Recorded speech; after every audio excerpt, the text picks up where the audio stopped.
ایک پاکستانی کمانڈو مشرقی پاکستان میں دشمن اور غداروں سے بیک وقت نبرد آزما، حب الوطنی اور سرفروشی کی ایک لازوال داستان۔ گزشتہ ایک ساتھ سننے کے لیے ڈسکرپشن میں موجود پلے لسٹ کے لنک پر کلک کیجیے اور چینل کو سبسکرائب کرنا مت بھولیے۔ سبسکرپشن کے بٹن کو دبائیے اور بیل آئیکن پر کلک کیجیے تاکہ آپ کو تمام ایک ساتھ بلا تاخیر ملتے رہیں، اور ویڈیو کو لائک اور شیئر کرنے کے ساتھ ساتھ کامنٹ کر کے ہمیں بتائیے کہ آپ کو ہماری ویڈیو کیسی لگی۔ تو آئیے کہانی کی طرف چلتے ہیں۔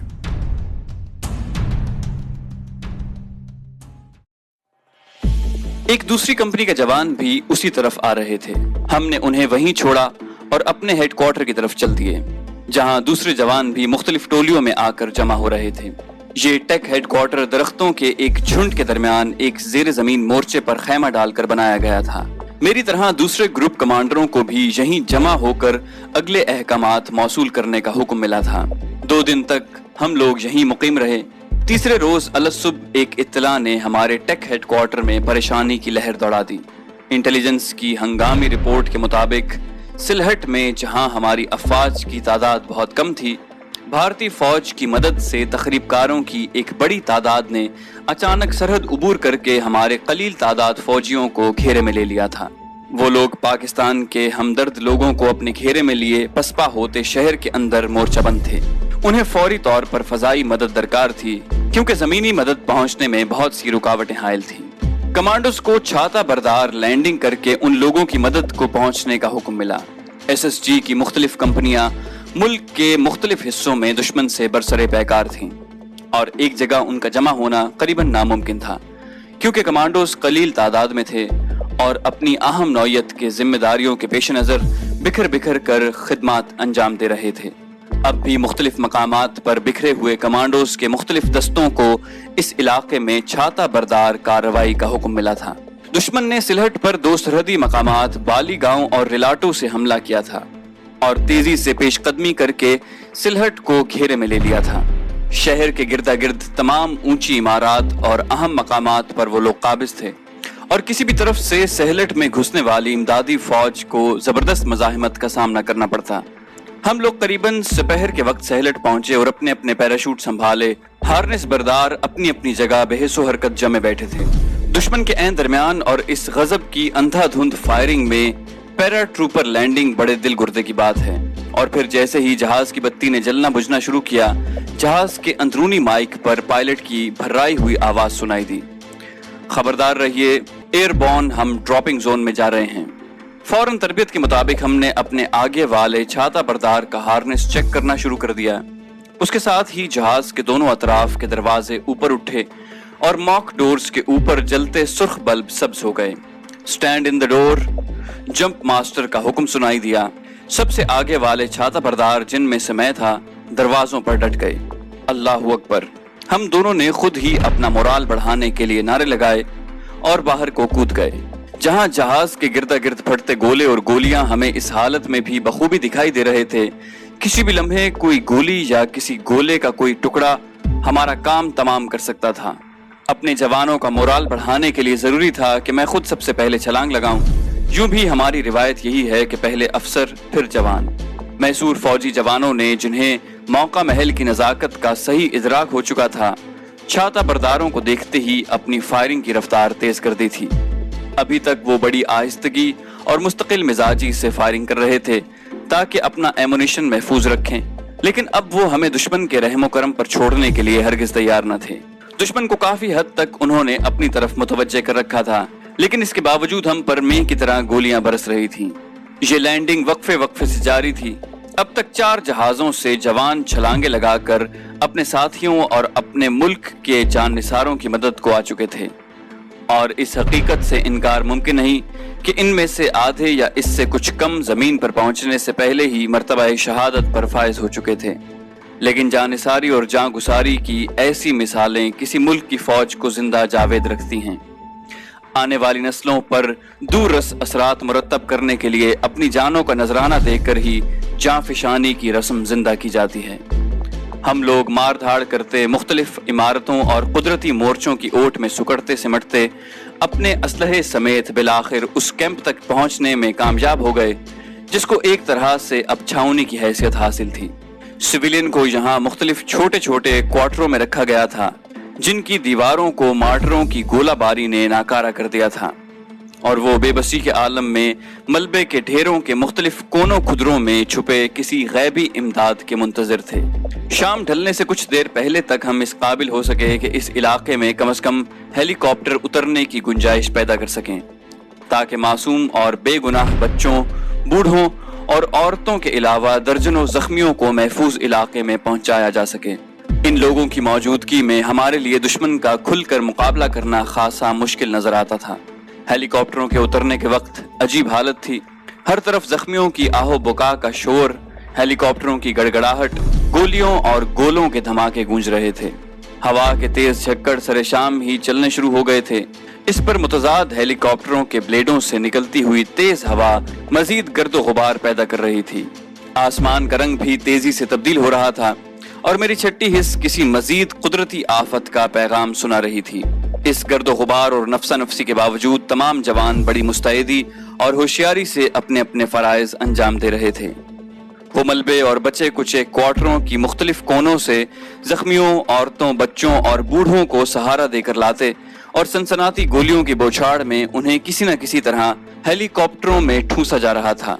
इनमें से शायद ही कोई खुशनसीब ऐसा था जिसका पूरा कुंबा सलामत बचा हो, वरना तो ये आलम था कि उनके आधे आधे कुंबे शहीद हो चुके थे।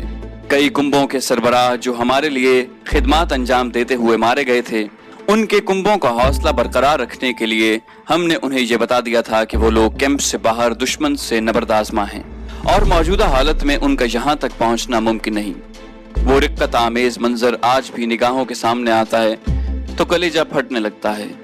कितने ही मासूम बच्चे और मुकद्दस बहनें ऐसी थीं जिनकी नजरें आखिरी लम्हात में भी अपने बाप और सरताजों को ढूंढ रही थीं।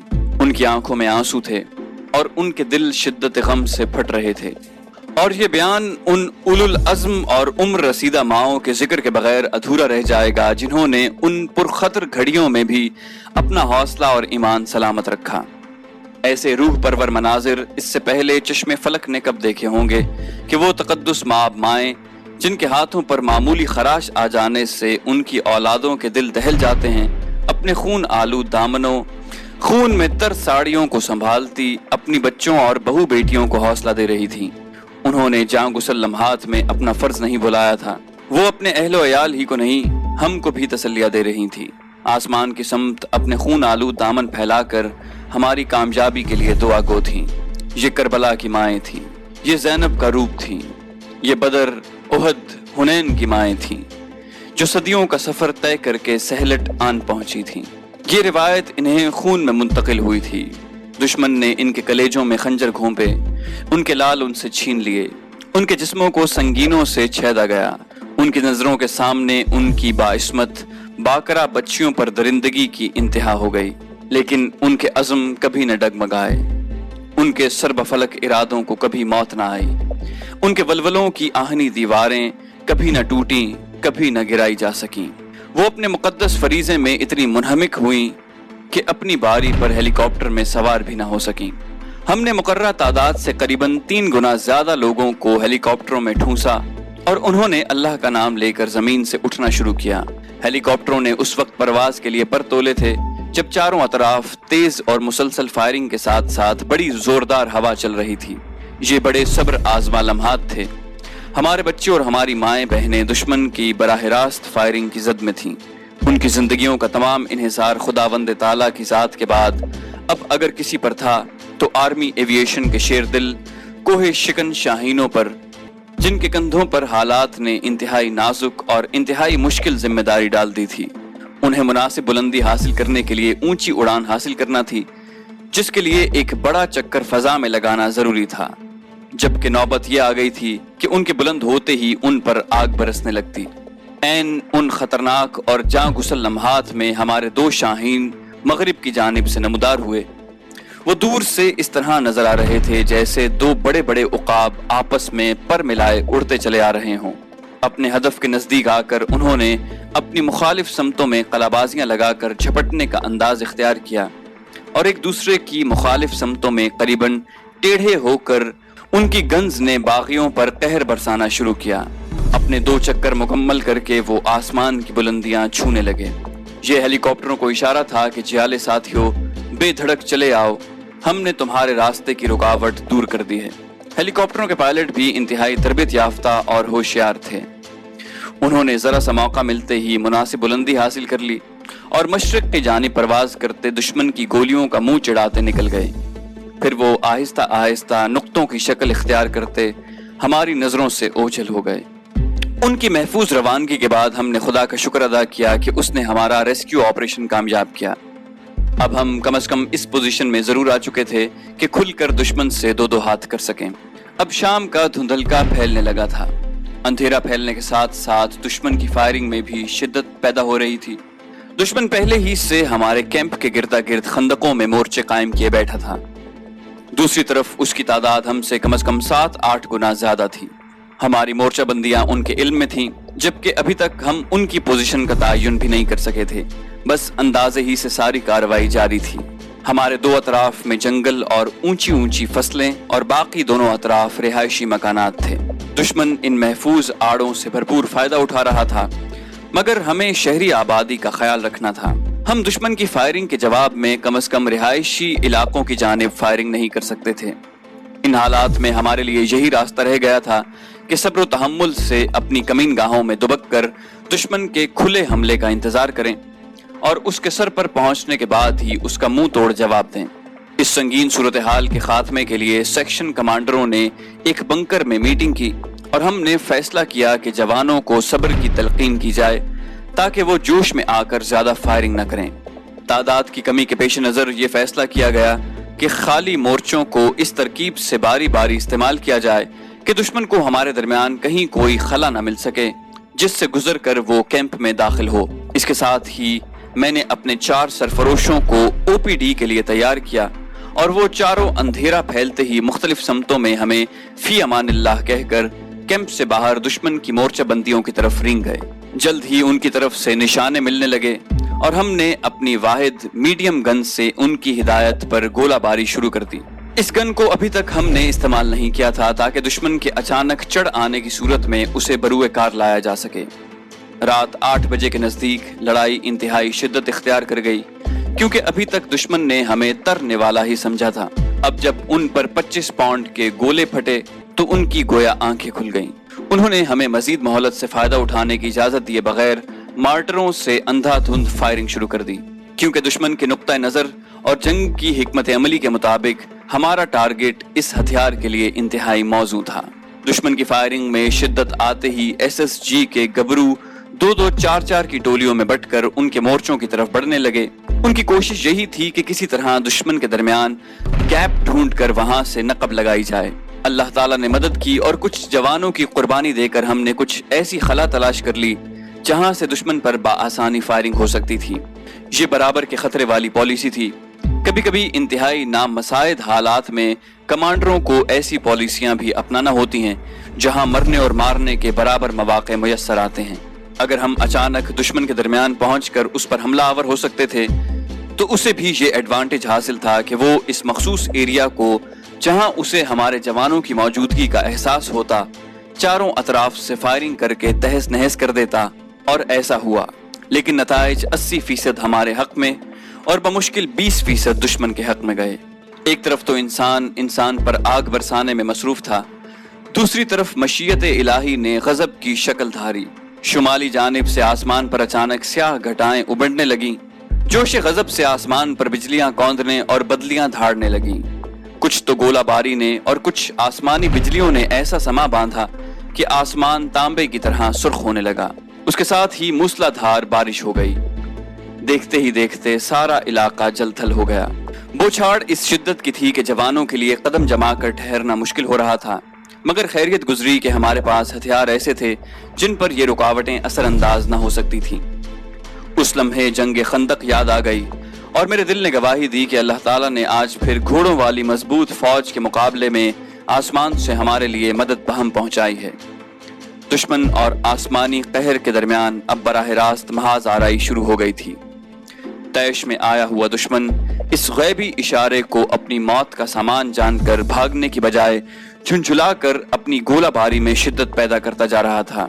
اس طرح ہمیں یہ فائدہ میسر آ گیا کہ اب ہمیں ویری لائٹ استعمال کرنے کی ضرورت نہیں رہی تھی۔ ہمارے شیر دل او پی دشمن کی گن کی روشنی دیکھتے ہی اس کے نشانے کا تعین کرتے اور اتنی صحیح اور مؤثر فائرنگ کرواتے کہ 1-2 راؤنڈ چلنے کے بعد دشمن کے اس مورچے کا صفایا ہو جاتا۔ موسلا دھار بارش اور تیز رفتار جھکڑ چلنے سے نہ صرف یہ کہ ہمارے مورچے پانی سے بھر گئے تھے اور کمر تک پانی میں کھڑے ہو کر دشمن کا مقابلہ کرنا جوانوں کے لیے دوبھر ہو گیا تھا، بلکہ کسی درخت کے تنے کی اوٹ بھی ہم نہیں لے سکتے تھے۔ کسی بھی لمحے کوئی درخت ٹوٹ کر ہم پر گر سکتا تھا۔ جوانوں کے جسموں کے نچلے حصے شل ہو رہے تھے، لیکن ان کی ہمت بلند تھی، حوصلوں میں تازگی تھی، ان کے ارادے جواں تھے۔ پچھلے 22 گھنٹے سے یہ جیالے مسلسل دشمن کی گولہ باری کی زد میں تھے اور اب تک دشمن ان پر قریباً 2000 مارٹر گولے پھینک چکا تھا، لیکن ان کا بال تک بھی نہ کر سکا۔ نصف شب کے بعد جب بارش کی رفتار میں کچھ کمی آئی تو کمانڈوز کو محاصرے سے اچانک نکل کر دشمن پر برق رفتاری سے جھپٹنے کا حکم ملا۔ یہ ہماری عسکری زندگی کے اہم ترین لمحات تھے۔ اس لمحے ہمارے تمام سٹاف باری باری ہمارے سامنے سوال بن کر کھڑے ہو گئے۔ صاحب، ہم نے کبھی تمہارا قدم غلط نہیں پڑنے دیا۔ تمہارے ساتھ جنگلوں میں سرکھپائی کی ہے صاحب، تمہارے سنگ سنگ صحراؤں کی ریت پھانکی ہے، تمہاری معیت میں سربا فلک پہاڑیاں سر کی ہیں۔ ہر کوئی اپنی اپنی تربیت یاد دلا رہا تھا۔ پھر وہ سب ایک زبان ہو کر چلائے، ہماری محنتوں کا صبر دو گے نا؟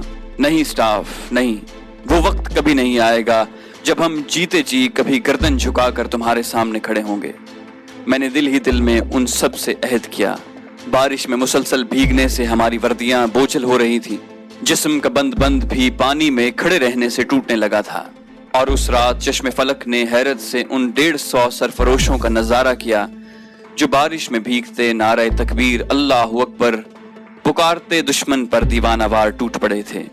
ہمارا چارج اتنا اچانک، بھرپور اور تیز تھا کہ دشمن بوکھلا گیا۔ اس نے چند منٹ جم کر مقابلہ کرنے کی ہمت بھی نہ کی اور دم دبا کر بھاگ نکلا۔ صبح تک سہلٹ کی فضائیں ان کے ناپاک وجود سے پاک ہو چکی تھیں۔ بھاگتا ہوا دشمن بے شمار اسلحہ اور گولہ بارود، سینکڑوں زخمی قیدی اور سینکڑوں لاشیں ہمارے لیے چھوڑ گیا۔ صبح ہم نے اپنے جوانوں کو ایک ایک مگ چائے کا جام حیات پیش کیا، جس نے اس وقت خاصی مسیحائی کی۔ ہمیں 2 گھنٹے سستانے اور شہداء کی تدفین کرنے کے لیے ملے۔ اس کے بعد سہلٹ کے مضافاتی علاقوں میں پھیل کر ہم نے دشمن کے بھگوڑے اور چھپے ہوئے تخریب کاروں کو گھیرا ڈال کر باہر نکلنے پر مجبور کیا۔ قریباً 1 ہفتے کے بعد ہم واپس ڈھاکہ جا رہے تھے۔ تو دوستو، یہ تھی ہماری آج کی کہانی۔ امید کرتے ہیں آپ کو ہماری کہانی پسند آئی ہوگی۔ جانے سے پہلے اس ویڈیو کو لائک اور شیئر کرنا مت بھولیے، اور اگر ابھی تک آپ نے ہمارے چینل کو سبسکرائب نہیں کیا تو اسے سبسکرائب کیجیے تاکہ آپ کو ہماری تمام کہانیاں بلا تاخیر ملتی رہیں، اور کامنٹ کر کے ہمیں بتائیے کہ آپ کو یہ کہانی کیسی لگی۔ ہم اس سلسلے کی مزید قسطیں لے کر جلدی حاضر ہوں گے۔ اپنا بہت خیال رکھیے گا۔ اللہ حافظ۔